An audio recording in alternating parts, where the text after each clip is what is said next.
வணக்கம். அண்ணா administrative staff college உங்களை வரவேற்கிறது. மிஷன் இம்பாசிபிள் வாயிலாக தொடர்ச்சியா நம்ம பாலிட்டி பார்த்தோம். இப்போ பாலிட்டிக்கான ரிவிஷன் கிளாஸ்க்கான பார்ட் 2 தான் நம்ம பார்க்க போறோம். ஸோ இந்தியன் பாலிட்டில fundamental rights, fundamental duty, DPSP இது எல்லாத்தையும் நம்ம பார்த்தாச்சு. வேர் டு ஸ்டடி பிடிஎஃப்பும் நம்ம குடுத்தாச்சு. ஓகேங்களா? ஸோ இப்போவுமே டிஸ்கிரிப்ஷன்ல லிங்க் இருக்கு. ஸோ இந்த பிபிடியை நீங்க டவுன்லோட் பண்ணி பள்ளி பாட புத்தகத்துல எங்கெல்லாம் படிக்கணுன்றத ஒரு வாட்டி நீங்க ரீகால் பண்ணிக்கிறது ரொம்ப நல்லது. இப்ப நம்ம இப்ப இந்த வகுப்புல எதுலருந்து பார்க்க போறோம்னா, central government, state government. So இது மட்டும் இல்லாம ஃபெடரலிசத்த பத்தியும் மற்றும் 3 டயர் சிஸ்டத்த பத்தியும் நம்ம பார்க்கலாம். ஓகேங்களா? இதுல முதல்ல பார்க்கறது சென்ட்ரல் கவர்மெண்ட். இங்க பார்த்தீங்கன்னா, நிர்வாகம், சட்டமன்றம், நீதித்துறைன்னு சொல்லிட்டு 3 வகையா நம்ம பிரிக்கலாம். ஓகேங்களா? ஸோ லெஜிஸ்லேட்டிவ்னு சொல்லக்கூடிய இந்த சட்டமன்றத்துல பார்லிமெண்ட் இருக்கு. பார்லிமெண்ட்ட பொறுத்தவரையும் லோக்சபா, ராஜ்யசபான்னு சொல்லிட்டு 2 அவைகள் இருக்கு. ஓகேங்களா?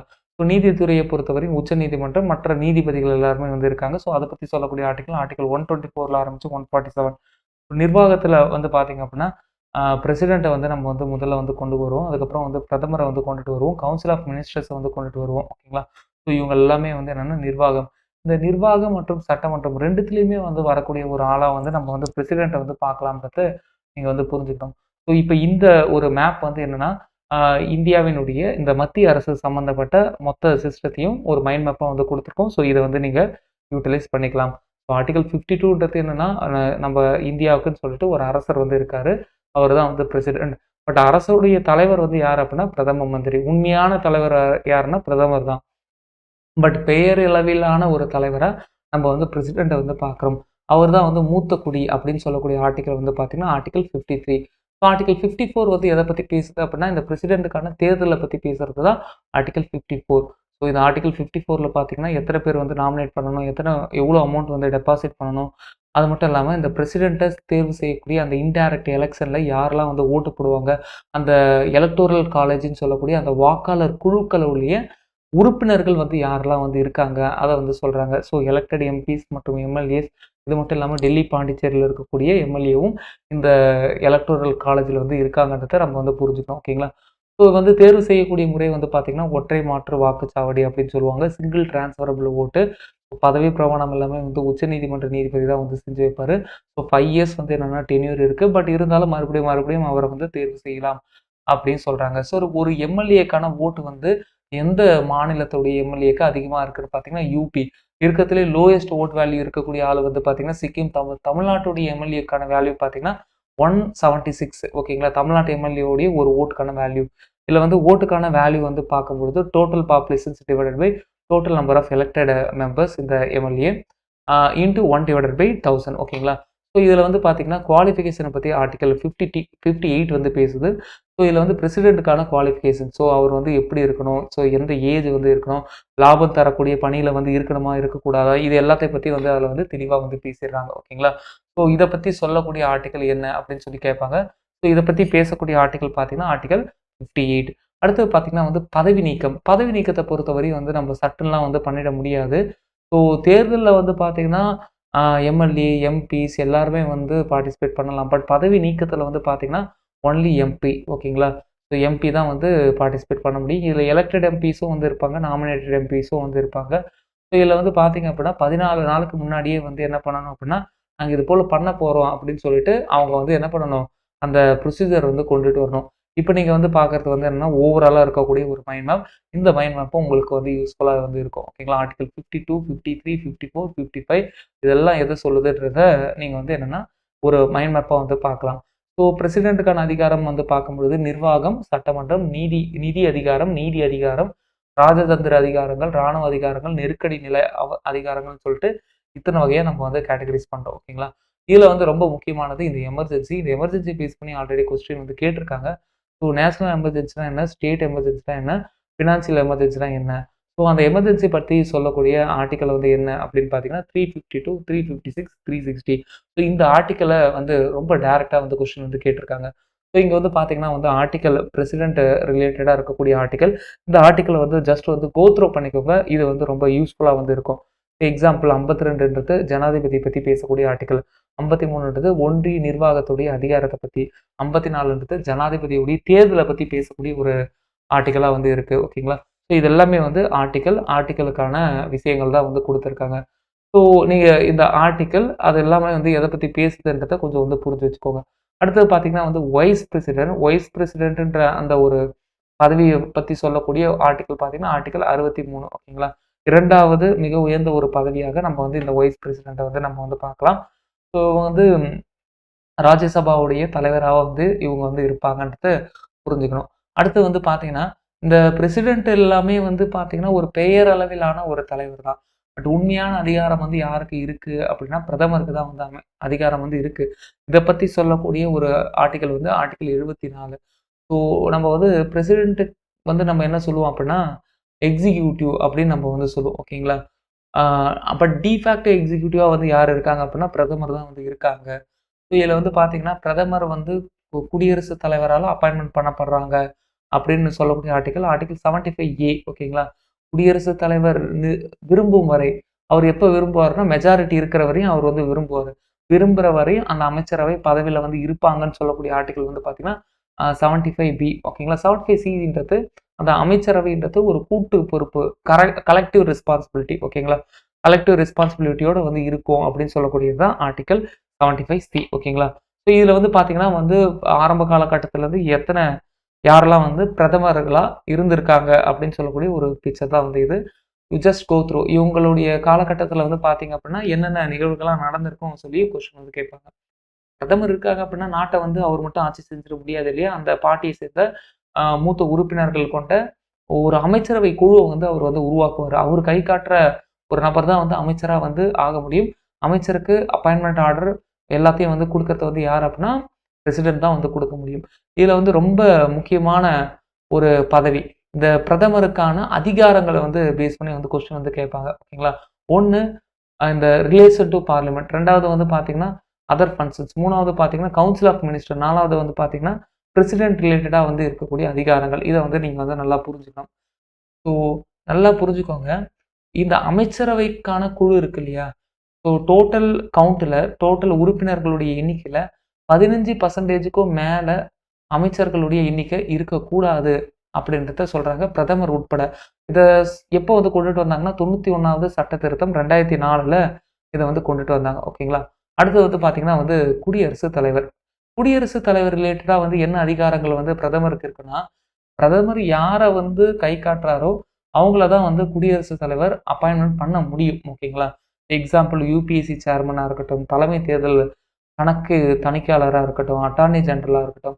ஸோ இவங்க எல்லாரையுமே வந்து அப்பாயின்ட்மென்ட் பண்ணக்கூடிய அத்தாரிட்டி ஈவன் பிரசிடென்ட்‌டுக்கே இருந்தாலும், பட் பிரசிடென்ட் வந்து அ பிரதமர் சொல்லக்கூடிய நபர தான் அப்பாயின்ட்மென்ட்டே பண்ண முடியும்ன்றத நீங்க வந்து புரிஞ்சுக்கணும். ஓகேங்களா? ஸோ அதுதான் வந்து இது. இங்க வந்து பார்த்தீங்கன்னா வந்து ஒவ்வொரு பிரதமர் அவங்களுடைய ஆட்சி காலம், அவங்க என்னலாம் பண்ணாங்கன்றது ரொம்ப முக்கியம். ஓகேங்களா? இத பத்தி நம்ம ஆல்ரெடி வந்து வகுப்பிலேயே வந்து பார்த்துருக்கோம். ஜஸ்ட் வந்து ஒரு கிளான்ஸ் வந்து விடுங்க. ஜவஹர்லால் நேரு பாரத ரத்னா விருது பெற்ற ஒரு முதல் நபர். 16 வருஷம் இந்தியாவ வந்து ரூல் பண்ணியிருக்காருன்றத புரிஞ்சுக்கணும். பிரியாம்பிளுக்கு இவருடைய அப்ஜெக்டிவ் ரெசல்யூஷன் தான் வந்து காரணம். பஞ்சசீலா கொள்கையையும், 5 ஆண்டு திட்டங்களையும், திட்டக்குழுவுடைய முதல் தலைவராகவும் இருந்தது யார் அப்படின்னா, ஜவஹர்லால் நேரு தான். அடுத்தது வந்து பார்த்தீங்கன்னா, குல்சாரிலால் நந்தா. ஸோ இந்திய தேசிய காங்கிரஸ்ல 13 நாள் மட்டுமே இருந்த ஒரு முதல் தற்காலிக பிரதமரா நம்ம வந்து பார்க்கலாம். திட்டக்குழுவுடைய துணைத் தலைவரா வந்து இருந்தாருன்றத நீங்க வந்து புரிஞ்சுக்கணும். ஓகேங்களா? அடுத்தது லால் பகதூர் சாஸ்திரி 1 வருஷம் 216 நாட்கள் வந்து இருந்தாரு. ஸோ காந்தி ஜெயந்தி அப்ப பிறந்த ஒரு அமைதியின் மனிதனா இவர் வந்து இருக்காரு. ஜெய் சவான், ஜெய் கிசான் அப்படின்னு படை வீரர்கள் வாழ்க, விவசாயிகள் வாழ்க அந்த முழக்கத்த கொண்டுட்டு வந்தவரும் இவர்தான்றத நீங்க வந்து புரிஞ்சுக்கணும். அலுவலக பயணத்தில் வெளிநாட்டில் இறந்து போன ஒரே தலைவரா நீங்க லால் பகதூர் சாஸ்திரி வந்து பார்க்கலாம். அடுத்தது வந்து பார்த்தீங்கன்னா, அகைன் குல்சாரிலால் நந்தா. ஸோ இவர் வந்து பார்த்தீங்கன்னா, 2வது முறையா வந்து தற்காலிக பிரதமரா வந்து இருக்காரு. லால் பகதூர் சாஸ்திரியோட மறைவுக்கு அப்புறமா. இந்திரா காந்தி முதல் பெண் பிரதமர். ஸோ நீங்க வந்து பார்த்தீங்கன்னா, தேர்தலில் தோல்வியடைந்த முதல் பிரதமராவும் வந்து இவங்க வந்து இருக்காங்க. 1971ல ஸோ இந்தியா, பாகிஸ்தான் போர். இந்த போரின் போது பங்களாதேஷ்ன்ற ஒரு புதிய நாடு வந்து உருவாக காரணமா வந்து இருந்தாங்கன்றத புரிஞ்சுக்கணும். ஓகேங்களா?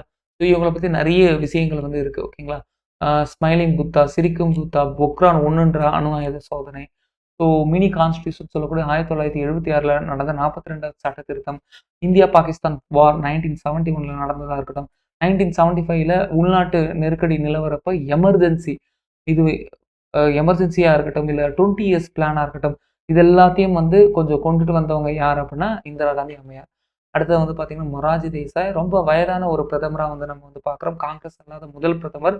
ஸோ இந்தியாவினுடைய பாரத ரத்னா, பாகிஸ்தானுடைய நிசான்-இ-பாகிஸ்தானி 2 விருதையும் பெற்ற ஒரு நபரா வந்து மொரார்ஜி தேசாய வந்து பார்க்கலாம். ஸோ முதலமைச்சரா இருந்தாரு. மண்டல் கமிஷன் அமைத்தவரே வந்து இவர்தான்றத நம்ம வந்து பார்க்குறோம். அடுத்தது வந்து பார்த்தீங்கன்னா, சரண் சிங்.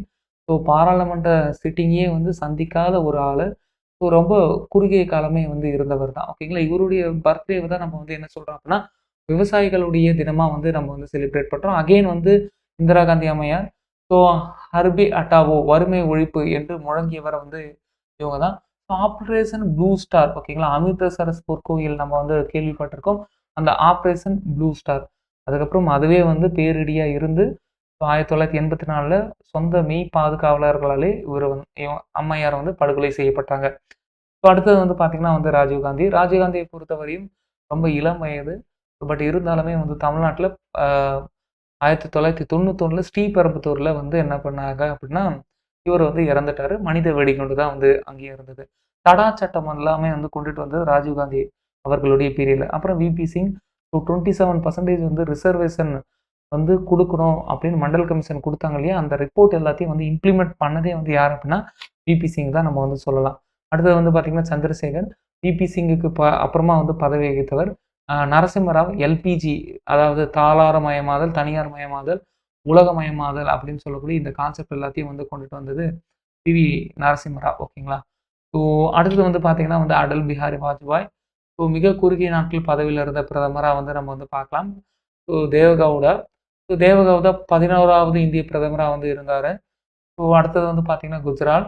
ஸோ இவர் உருவாக்கிய கொள்கை தான் வந்து ரொம்ப முக்கியமான வந்து கொள்கை. அயல் உறவுகள் எல்லாத்தையும் வந்து நல்லா ஸ்மூத்தா வந்து கொண்டுட்டு போற கொள்கைகள் எல்லாத்தையும் வந்து கொண்டுட்டு வந்தாரு. ஓகேங்களா? அதுக்கப்புறம் அகைன் அடல் பிஹாரி வாஜ்பாய். பொக்ரான்ல 2வது அணு ஆயுத சோதனை வந்து நடத்தின டைம் பீரியட் வந்து அடல் பிஹாரி வாஜ்பாயுடைய டைம் பீரியட் தான் நம்ம வந்து பார்க்கலாம். தென் மன்மோகன் சிங். ஸோ 2005ல வந்து தகவல் அறியும் உரிமை சட்டத்தை வந்து கொண்டுட்டு வந்தாங்க. 1991ல நரசிம்மராவ் பீரியட்ல வந்து மன்மோகன் சிங் தான் வந்து பொருளாதார கொள்கையை வந்து உருவாக்குனாரு அப்படின்றத நம்ம வந்து பார்க்குறோம். முதல் சீக்கியரா வந்து நம்ம வந்து பார்க்கலாம். பிரதம பதவியை வகித்தவர். ரூபாய் நோட்டுல கையெழுத்திட்ட முதல் பிரதமரும் வந்து என்னன்னா இவர் தான். ஓகேங்களா? இந்திய ரிசர்வ் பேங்க்குடைய கவர்னராவும் இவர் வந்து வேலை செஞ்சிருக்காரு. ஸோ ஒரு ஃபேமஸான ஒரு எக்கனாமிஸ்ட்டாகவும் நம்ம வந்து மன்மோகன் சிங் வந்து நம்ம வந்து பார்க்கலாம். இன் சிமிலர் வே வந்து துணை பிரதமர்களும் வந்து ரொம்ப முக்கியம். ஓகேங்களா? ஸோ துணை பிரதமர்கள் வந்து இந்திய அம் அரசியலமைப்புல துணை பிரதமர் பத்தின எந்த ஒரு குறிப்புமே வந்து இல்ல. இது அந்த ஒரு கட்சியுடைய நிலைப்பாட பொறுத்து.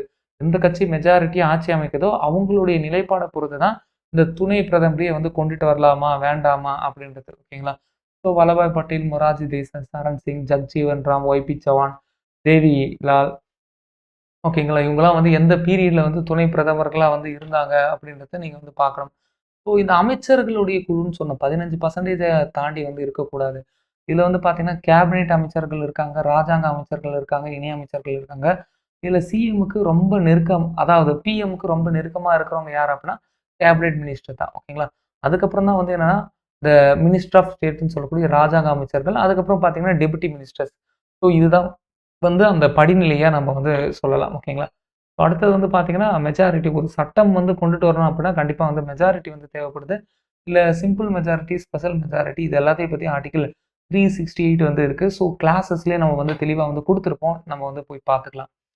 ஸோ அடுத்தது இப்ப வந்து நம்ம பிரசிடென்ட், வைஸ் பிரசிடென்ட், பிரதமர், துணை பிரதமர் இவங்க எல்லாரையும் பார்த்தது போல, இந்தியாவுக்கான ஒரு வழக்கறிஞர் அல்லது ஒரு சட்ட ஆலோசகர பத்தி நம்ம வந்து பார்க்கணும். அவர் தான் வந்து attorney general of India. So அவர பத்தி பேசக்கூடிய ஆர்டிகிள் வந்து பார்த்தீங்கன்னா, ஆர்டிகிள் 76. இவரு எந்த ஹவுஸ்ல வேணாலும் அப்பியர் ஆகலாம். ஓட்டு போட முடியாது. பட் விவாதிக்கலாம். எல்லாமே வந்து பண்ணலாம்.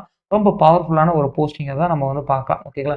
மேக்ஸிமம் வந்து என்னன்னா, எந்த அரசாங்கத்துடைய ஆட்சி இருக்கோ, அந்த அரசாங்கத்துடைய ஆட்சி இருக்கிற வரையும் அந்த பதவியும் வந்து இருக்கும். ஆ ஆட்சி வந்து மாறுச்சு அப்டின்னா, அந்த பதவிக்கு வேறு ஒரு நபரும் வந்து இருப்பாங்க. அப்படின்றது புரிஞ்சுக்கணும்.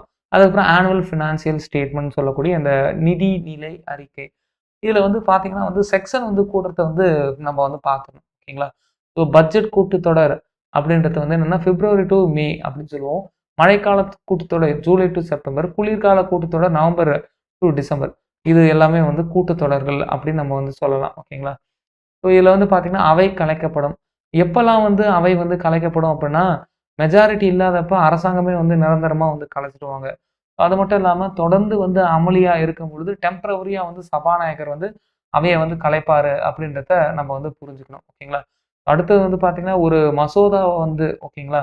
எப்ப வந்து காலாவதி ஆகும், இல்ல அந்த மசோதா எப்ப சட்டமா மாறும், அது சம்பந்தப்பட்ட விதிகள வந்து நீங்க போய் வீடியோஸ்ல வந்து பார்த்துக்கோங்க.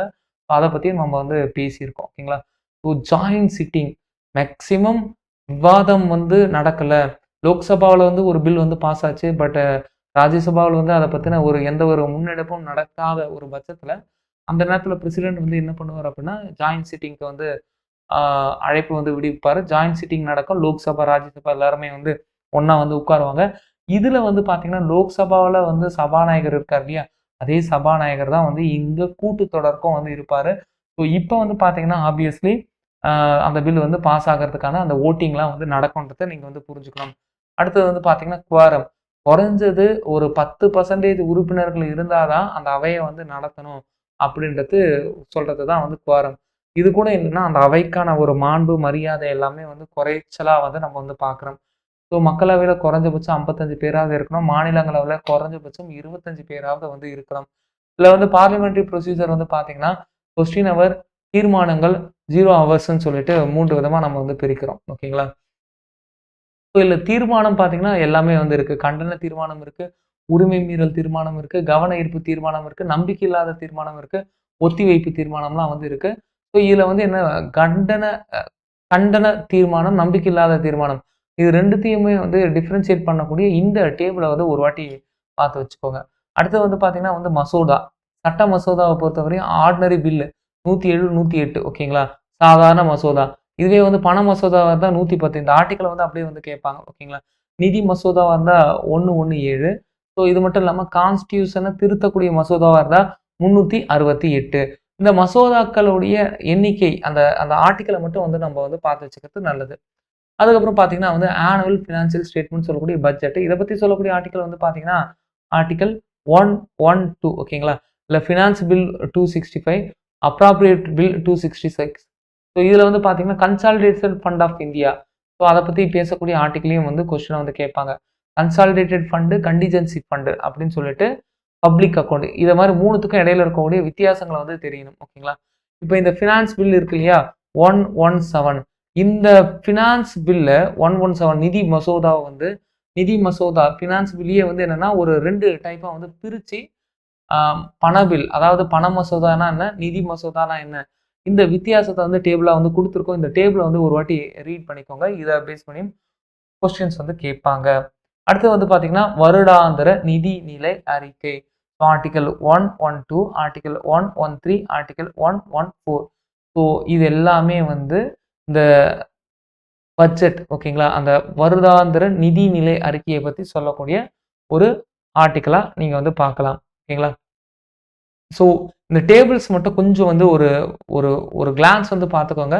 புரியல அப்படின்னா நீங்க வந்து வீடியோஸ் போய் பார்க்கலாம். ஓகேங்களா? நிதிகளுடைய வகைகள். இப்ப நம்ம என்ன சார் வெறும் ஆர்டிக்கிள் தான் வந்து முக்கியமான்னு கேட்டா, ஆமா ஆர்டிக்கிள் தான் முக்கியம். ஓகேங்களா? பப்ளிக் அக்கவுண்ட் ஆஃப் இந்தியாவ பத்தி சொல்லக்கூடிய ஆர்டிக்கிள் என்ன? கன்சாலிடேட்டட் ஃபண்ட் ஆஃப் இந்தியாவ பத்தி சொல்லக்கூடிய ஆர்டிக்கிள் என்ன? கன்டிஜென்சி ஃபண்ட் ஆஃப் இந்தியாவ பத்தி சொல்லக்கூடிய ஆர்டிக்கிள் வந்து என்ன? இதுதான் வந்து கொஸ்டினா வந்து கேட்பாங்கன்றத புரிஞ்சு வச்சுக்கணும். இப்ப எப்படி வந்து மத்திய அரச பார்த்தோமோ, அதே போல மாநில அரச பத்தி பார்க்கணும். 152ல ஆரம்பிச்சு 237 வரையும் இருக்கக்கூடிய ஆர்டிக்கிள் தான் மாநில அரசுக்கான ஒரு ஆர்டிக்கிள். இதுல வந்து பார்த்தீங்கன்னா வந்து சட்டமன்றம், நிர்வாகம், நீதித்துறைன்னு சொல்லிட்டு 3ஆ வந்து பிரிச்சிருக்கோம். இந்த சட்டமன்றத்த பொறுத்தவரையும் எம்எல்ஏ, எம்எல்சி. இப்ப நம்ம தமிழ்நாட்ட பொறுத்தவரையும் எம்எல்ஏ தான் வந்து இருக்காங்க. எம்எல்சிஸ் வந்து இருக்குல்ல? இல்ல. ஆனா இப்பவுமே வந்து சில மாநிலங்கள்ல எம்எல்ஏ, எம்எல்சின்ற அந்த 2 கான்செப்ட் தான் இருக்கு. கீழவை, மேலவைன்னு சொல்லிட்டு 2 கான்செப்டும் வந்து இருக்கு. இது தவிர்த்து நீதித்துறை, நீதித்துறைய பொறுத்தவரையும் உயர்நீதிமன்றம், மாவட்ட நீதிமன்றங்கள், மற்ற நீதிமன்றங்கள் எல்லாத்தையும் வந்து கொண்டுட்டு வரலாம். நிர்வாகத்துறைய பொறுத்தவரையும் ஆளுநர், முதலமைச்சர், அமைச்சரவை குழுக்கள். ஸோ இவங்க சார்ந்த ஆர்டிகல்ஸ் எல்லாத்தையும் ஒரு வாட்டி நீங்க ரீட் பண்ணிக்கிறது நல்லது அப்படின்றத சொல்றாங்க. ஓகேங்களா? ஸோ அரசியலமைப்புக்கான விதிமுறைகள பத்தி பார்க்கணும் அப்படின்னா, ஆளுநர பத்தி சொல்லக்கூடிய ஆர்டிக்கிள் 153ல ஆரம்பிச்சு 162 வரையும் நம்ம வந்து பார்த்தாகணும். சிஎம்ம பத்தி பேசக்கூடிய ஆர்டிக்கிள் 163ல ஆரம்பிச்சு 164 2 ஆர்டிக்கிள். ஸோ அரசு தலைமை வழக்கறிஞர் 165. ஸோ இத பத்தி தெளிவான ஒரு மைண்ட் மேப் தான் இப்ப நீங்க ஸ்க்ரீன்ல பார்த்துட்டு இருக்கக்கூடிய மைண்ட் மேப். இது எல்லாமே நம்ம கிளாஸ்ல சொல்லியிருக்கோம். ஜஸ்ட் ஒரு வாட்டி நீங்கள் அந்த கிளான்ஸ் மட்டும் பார்த்துக்கோங்க, பார்த்துக்கிறது ரொம்ப நல்லது. ஓகேங்களா? இப்போ வந்து பாருங்க, கவர்னர் ஒரு ஆள் இருக்கணும். Article 153. So executive power of state, appointment of governor, terms office of government, qualifications for appointment as government, conditions for governor officer, அப்புறம் oath and affirmation of governor. So இது எல்லாத்த பற்றியும் சொல்லக்கூடிய அந்த ஆர்டிகல் 153 ஆரம்பிச்சு ஸோ 162 வரையும் இருக்கக்கூடிய இந்த ஆர்டிக்கலை அப்படியே நீங்கள் மக்கப் பண்ண வேண்டியது தான். ஓகேங்களா? இதுக்குன்னு ஷார்ட்கட்டை வந்து உருவாக்கி மக்கப் பண்ணுறது ரொம்ப நல்லது. ஸோ ஆளுநர் சம்மந்தப்பட்ட ஆர்டிகல்ஸ் இதெல்லாம் தான். ஸோ பாருங்க, ஸோ பார்த்துட்டு மக்கப் பண்ணுங்க. கவர்னர் ரிலேட்டடாக இருக்கக்கூடிய ஒரு முக்கியமான ஒரு மைண்ட் மேப்பாக இந்த மைண்ட் மேப்பை வந்து நம்ம வந்து பார்க்கலாம். ஓகேங்களா? மைண்ட் மேப்பை ஒரு வாட்டி நீங்கள் வந்து பார்க்குறது நல்லது. 153, 154, 155, 156, 157, 158, 159, 160, 161. ஓகேங்களா? இந்த மைண்ட் மேப்பை வந்து நீங்கள் ஓனாக வந்து ரெடி பண்ண ட்ரை பண்ணுங்க. ஒரு வாட்டி வீடியோ பாருங்க. So first reading, second reading, third reading, previous year question இது எல்லாத்தையும் பண்ணி முடிச்சுட்டு அந்த வீடியோவில் இருக்கக்கூடிய கண்டென்ட் எல்லாத்தையும் ஷார்ட் நோட்டாக மாற்றுங்க. அதை கொஞ்சம் மைண்ட் மேப்பாக மாற்றுறது ரொம்ப நல்லது. அதுதான் வந்து இந்த மைண்ட் மேப். அடுத்து வந்து பார்த்தீங்கன்னா மாநில அமைச்சரவை. ஓகேங்களா? இங்கே மாநில அமைச்சரவையை பற்றி சொல்லக்கூடியது வந்து பார்த்தீங்கன்னா ஆர்டிகல் 163, 64, 66, 67, 77 இந்த ஆர்டிகல் எல்லாத்தையும் ஒரு கிளான்ஸ் வந்து விடுங்க. 163, 64, 65 இது எல்லாமே வேற வழியே இல்லை, நம்ம ரீட் பண்ணி தான் ஆகணும். So you just president, vice president, பிரதமர், அதுக்கப்புறம் கவுன்சில் ஆஃப் மினிஸ்டர், அதே போல் இங்கே ஆளுநர், ஓகேங்களா, கவர்னர், அதுக்கப்புறம் பார்த்தீங்கன்னா சிஎம், அதுக்கப்புறம் பார்த்தீங்கன்னா இங்கேயும் வந்து மினிஸ்டர்ஸ் வந்து இருப்பாங்க. இதை தாண்டி வந்து என்ன கேட்பாங்க அப்படின்னா அட்டார்னி ஜெனரலை பற்றி கொஸ்டின் வந்து கேட்கறதுக்கு பாசிபிலிட்டி வந்து இருக்குது. இப்போ எப்படி வந்து சென்ட்ரல் கவர்மெண்ட், ஸ்டேட் கவர்மெண்ட் ரெண்டு இருக்கோ, இந்த ரெண்டு கவர்மெண்ட்டுக்கு இடையில வந்து சில ஒரு நல்லிணக்கம் இருக்கணும், நல்லிணக்கம் வந்து இருக்கணும். அப்போ நல்லிணக்கம் இருந்தால் மட்டும்தான் வந்து ரெண்டு பேருமே சேர்ந்து ஒரு கூட்டாட்சியை வந்து கொண்டுட்டு வர முடியும். அந்த கூட்டாட்சிக்கான அந்த தன்மைகள் வந்து என்ன அப்படின்றத பார்க்குறாங்க. ஓகேங்களா? சுதந்திரமான ஒரு நீதித்துறை, ஈரவை நாடாளுமன்றம், அதிகார பகிர்வு, ஸோ அரசமைப்புடைய உயர்வு, எழுதப்பட்ட அரசியலமைப்பு, நெகிழா அரசியலமைப்பு. ஸோ இது எல்லாமே ஃபெடரலிசத்துடைய ஒரு ஃபீச்சர்ஸாக நம்ம வந்து பார்க்குறோம். ஓகேங்களா? ஃபெடரலிசத்துடைய அமைப்பாக நம்ம வந்து பார்க்குறோம். இதில் வந்து பார்த்தீங்கன்னா சென்ட்ரல் ஸ்டேட்டு அதிகாரத்தை எப்படி வந்து பகிர்வு செய்யலாம் அப்படின்னு சொல்லக்கூடியது வந்து பார்த்தீங்கன்னா லெஜிஸ்லேட்டிவ் பவர் இருக்குது, எக்ஸிக்யூட்டிவ் பவர் இருக்குது, ஃபினான்ஷியல் பவர் இருக்குது. மூணுத்துலேயுமே வந்து ரெஸ்பெக்டிவ் ஆர்டிகல்ஸ் வந்து இருக்குது. அத்தனை ஆர்டிக்கலும் நீங்கள் வந்து பார்க்கலாம். ஓகேங்களா? அதை தான் நம்ம வந்து இப்போ டேபிளாக வந்து கொடுத்துருக்கோம். ஸோ லெஜிஸ்லேட்டிவ் ரிலேட்டடாக இருக்கக்கூடிய பவர் வந்து பார்த்தீங்கன்னா ஆர்டிக்கல் 246A, 249, 250, 52, 53, 56, 200, 356, 360. ஓகேங்களா? ஸோ இது எல்லாத்தையும் சொல்கிறாங்க. ஸோ லெஜிஸ்லேட்டிவ் தொடர்பான இந்த ஆர்டிக்கல். அதுக்கப்புறம் பார்த்தீங்கன்னா சட்ட உறவுகள் சம்மந்தப்பட்டது, நிதி உறவுகள் சம்மந்தப்பட்டது. ஒரு வாட்டி ஒரு ரீடிங், கேஷுவலாக ஒரு ரீடிங் வந்து கொடுங்க. கொடுக்கும் பொழுதே இது எல்லாமே வந்து தெரிஞ்சிடும். ஸோ இந்த சென்ட்ரல் ஸ்டேட் ரிலேஷன்ஷிப்பை பொறுத்தவரையும் இதுக்காக நிறைய குழுக்களை வந்து உருவாக்குனாங்க. எக்ஸாம்பிள் ராஜமன்னா கமிட்டியாக இருக்கட்டும், சர்க்காரியாவாக இருக்கட்டும். இந்த குழுக்கள் யாருடைய தலைமையில் எப்போ உருவாக்குனாங்க, எப்போ ரிப்போர்ட் சப்மிட் பண்ணாங்க, இவங்களுடைய ரெக்கமெண்டேஷன்ஸ் வந்து என்ன, இதில் வந்து சில குழுக்கள்லாம் வந்து அரசாங்கம், மாநில அரசாங்கம் வந்து நியமிச்சிருக்கோம். அந்த குழுவுடைய அறிக்கையை வந்து சென்ட்ரல் கவர்மெண்ட் ஏற்றுக்கணுன்ற அவசியமே வந்து இல்லை. ஆனால் சில குழுக்கள் மாநில அரசாங்கமே வந்து நியமித்து அந்த குழுக்கள் கிட்டேருந்து அறிக்கையை வந்து வாங்கியிருப்பாங்க. ஸோ இந்த கமிட்டி எல்லாத்தையும் ஒரு கிளான்ஸ் வந்து விட்டுருங்க அப்படின்றத புரிஞ்சுக்கணும். அப்போ சென்ட்ரல் கவர்மெண்ட் இருக்குது, ஸ்டேட் கவர்மெண்ட் இருக்குது, ரெண்டு பேருக்கும் இடையில இருக்கக்கூடிய அந்த ஒத்திசைவு, ஹார்மோனின்னு சொல்லக்கூடிய அந்த கூட்டாட்சி தன்மையை பற்றி நம்ம வந்து பார்க்குறோம். இந்த கூட்டாட்சி தன்மைன்றது இப்போன்னு இல்லைங்க. இந்த state list, central list, concurrent list அந்த லிஸ்ட்லேயே வந்து நீங்கள் வந்து எதை பார்த்துக்கலாம்னா இந்த கூட்டாட்சி தன்மையை வந்து பார்த்துருக்கலாம். ஸோ இதை தாண்டி கிராமத்துக்கு வந்து எதுவுமே வந்து போய் சேரல. ஓகேங்களா? ஸோ பொன் மூட்டை எல்லாத்தையும் வந்து கொடுத்தேன். அதில் கடைசியில் வந்து கிராமத்துக்கு வந்து போய் சேரும்போது ஒன்றுமே இல்லாமல் வந்து போய் சேருது. எந்த பொண்ணும் பொருளும் வந்து போய் சேரல அப்படின்ற வருத்தம் நேருக்கு வந்து இருக்குது.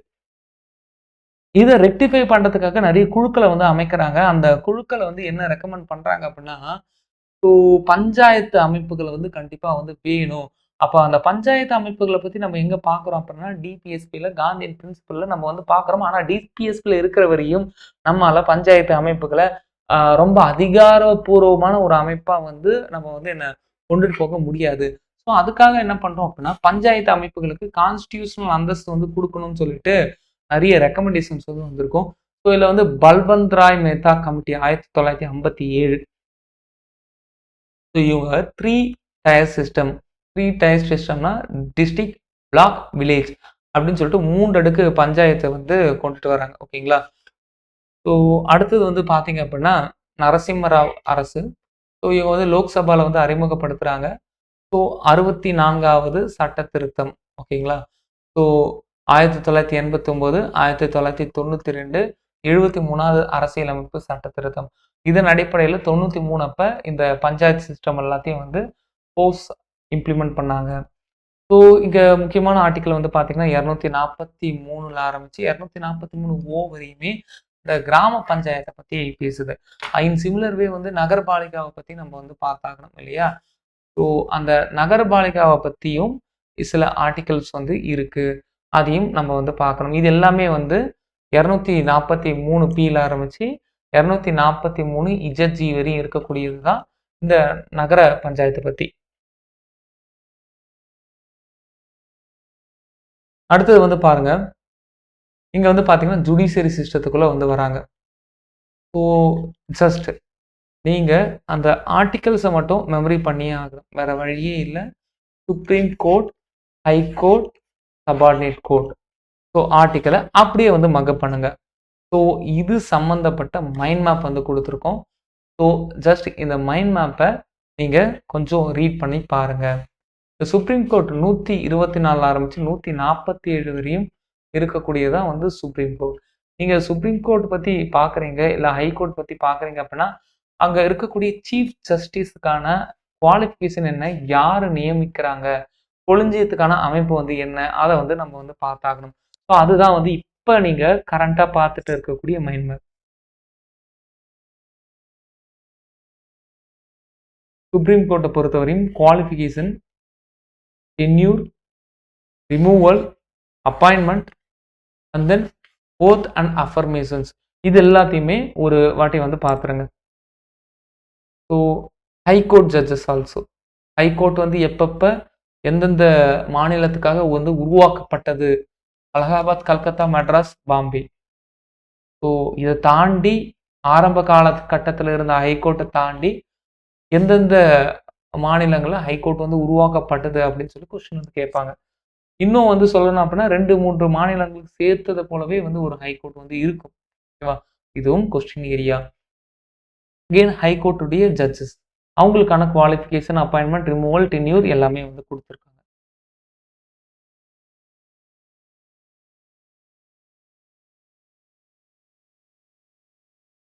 உச்ச நீதிமன்றத்துடைய அதிகார வரம்பு.